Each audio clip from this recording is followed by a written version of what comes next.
자, 이제 이민국이 드디어 업무를 재개했다고 합니다.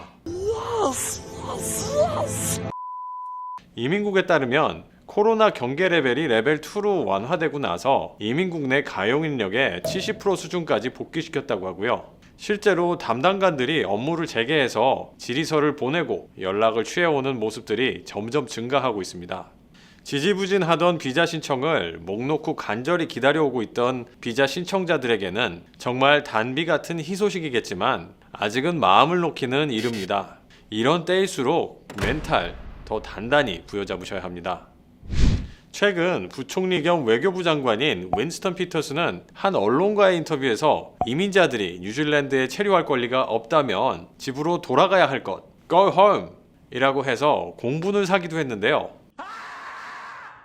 대량으로 실업자들이 발생할 게 예상되는 상황에서 이민자들에게 줄 일자리는 없다는 얘기고, 또 수당으로 이민자들을 받쳐주느니 차라리 본국으로 송환하는 걸 국가재정으로 지원하는 방법을 생각해 보겠다고 하네요. 뭐 선거가 코앞인데 정당 지지율이 바닥을 기고 있어서 점수 좀 따보겠다고 또 개수작 부리는 건가요? 또 라디오 뉴질랜드는 코로나 사태로 인한 후폭풍을 이민자 관점에서 취재했는데요. 퀸스타운에 거주 중인 한 영국인 이민자의 경우 해직이 되어 소득이 없음에도 불구하고 렌트비를 주당 무려 750불씩 내야 하고, 그렇다고 해서 영국으로 돌아갈 수도 없는, 이도저도 못하고 있는 처지에 대해 호소했습니다. I don't want to leave, but I don't have a job. I may not have. I've left my house. I have to sell everything. Leave in a place where the war's over, straight into the middle of the battlefield. 정부에서 긴급 투입한 12주 동안의 Employee Wage Subsidy, 정말 감사한 제스처였는데요. 근데 그 약발이 떨어지면 비슷한 처지인 분들이 뉴질랜드 전역에서 속출하고 최악의 상황으로 치닫지 않을까 매우 염려되는 부분입니다. 한편 이민국 쪽에서도 심상치 않은 시그널을 보내고 있습니다. 최근 보내온 이메일에 따르면 급변하는 노동시장 환경으로 인해 에센셜 스킬스 워크 비자 심사할 때 담당관이 추가적으로 레이버 마켓 체크와 관련된 자료를 요구할 수 있다고 하고요. 또 고용주가 웨이지 서브시디를 받고 있다고 해서 자동적으로 워크 비자 서포트할 자격을 상실하는 건 아니지만, 비즈니스 운영을 지속하는 게 가능한지, 직원을 유지하는 게 가능한지 확신할 수 있어야 된다고 합니다. 이건 어떤 생각이 드냐면요, 조금이라도 의구심이 있으면 물고 늘어지겠다는 일종의 경고인 거죠. 경고. 을의 선거철만 되면 의도 터지고 경기 안 좋아지면 또 현지인 일자리 뺏어간다고 손가락질 당하는 고단한 처지에 이번엔 코로나 사태까지 겹치면서 생존의 문제까지 대두되는 정말 혹독한 겨울을 나게 생겼습니다. 이런 말씀드리긴 뭐하지만 끝까지 버티는 놈이 이기는 놈이란 말이 있죠. 그런 의미에서 이런 절체절명의 상황에서 끝까지 살아남기 위한 생존 전략, 존버 전략 6개명을 준비했습니다. 특히 에센셜 스킬스 워크 비자 가지고 계신 분들 끝까지 시청해 주시기 바랍니다. 첫째, 적법한 체류 신분을 유지할 것. 요즘 같은 시국에선 특히 이민국에 꼬투리 잡히는 일 없어야 합니다. 예를 들어 에센셜 스킬스 워크 비자일 때 고용관계가 해지되었지만 비자상으로는 아직 기간이 남아있는 경우, 그런 경우 비자가 더 이상 유효하지 않으므로 새 비자를 혹은 조건 변경을 최대한 빨리 신청하셔야 합니다. 만약 고용주가 이민국의 이 사실을 통지해버리면 가지고 있던 비자가 취소돼서 바로 불법 체류자가 될 수도 있습니다. 둘째, 워크비자 준비는 미리미리 할 것. 아직도 이민국 해외 지부들이 닫은 상태고 뉴질랜드 국내에서도 아직까지 70%까지밖에 캐파가 안 올라온 상태라서요. 비자 처리 기간이 엿가락처럼 늘어날 듯하고 또 법이 언제 어떻게 바뀔지도 모르니까요. 비자 끝나기 3달 전에는 가능하면 빨리 준비하여 접수하시는 걸 추천드립니다.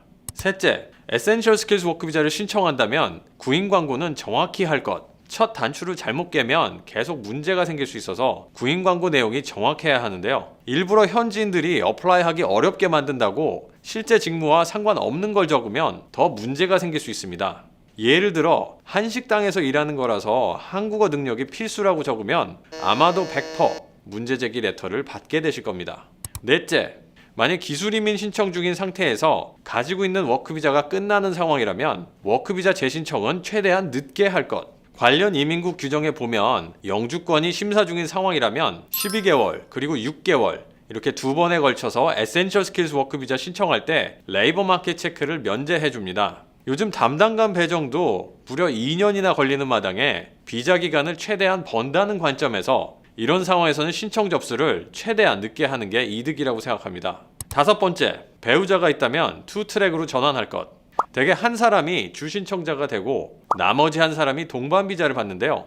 상황에 따라 주신청자 롤을 서로 바꾸거나, 즉 잡오퍼를 확보할 수 있는 사람 위주로, 혹은 미드 스킬 이상의 잡오퍼 확보가 불가능하다면 각자 단독으로 로우 스킬 워크 비자를 신청하거나, 아니면 한 사람은 학생 비자를 받고 다른 사람은 동반 비자로 워크 비자를 받는 식으로 유연성을 발휘하셔야 할 것 같습니다. 6번째, 체류 권리 확보가 어렵다면 학생 비자를 생각해 볼 것. 백방으로 뛰어봤는데도 뾰족한 수가 없고 한국으로 돌아가기도 어려운 상황이라면 일단 어려운 상황을 버텨내야 하므로 다른 방법의 체류 권리를 획득해야 합니다. 그런 면에선 학생 비자가 가장 적합한 선택이라고 할 수 있을 텐데요. 가장 큰 장점은 레벨에 따라서 학업을 마친 후 최대 3년의 포스트 스터디 오픈 워크 비자를 받을 수 있다는 거고요. 그렇게 되면 체류 권리를 확보해서 안정적으로 설계할 수 있다는 장점이 있죠. 그리고 본인의 상황에 따라 석사 이상의 프로그램을 이수하면 뉴질랜드에 취직을 하지 않은 상황에서도 점수만 가지고도 기술 이민을 신청할 수 있습니다. 학생 비자 관련해서는 나중에 한번 다뤄보도록 하겠습니다. 자, 오늘은 코로나 사태로 인한 불황, 그리고 대량 해고로 인해 오도 가도 못하는 이민자들의 상황에 대해 다뤄봤고요. 또 이렇게 어려운 상황을 어떻게 대처하고 헤쳐나갈지를 같이 궁리해보는 시간을 가졌습니다. 다들 막막하시고 마치 벼랑 끝에 서 있는 기분이시겠지만 위기는 기회라고 열심히 고민하시고 준비하시고 또 행동하시면 반드시 좋은 일이 있을 거라고 믿습니다. 오늘은 여기서 마치겠습니다. 구독, 좋아요, 알림 설정 잊지 마시고요. 다음 주에도 도움이 되는 정보 가지고 오겠습니다. 감사합니다.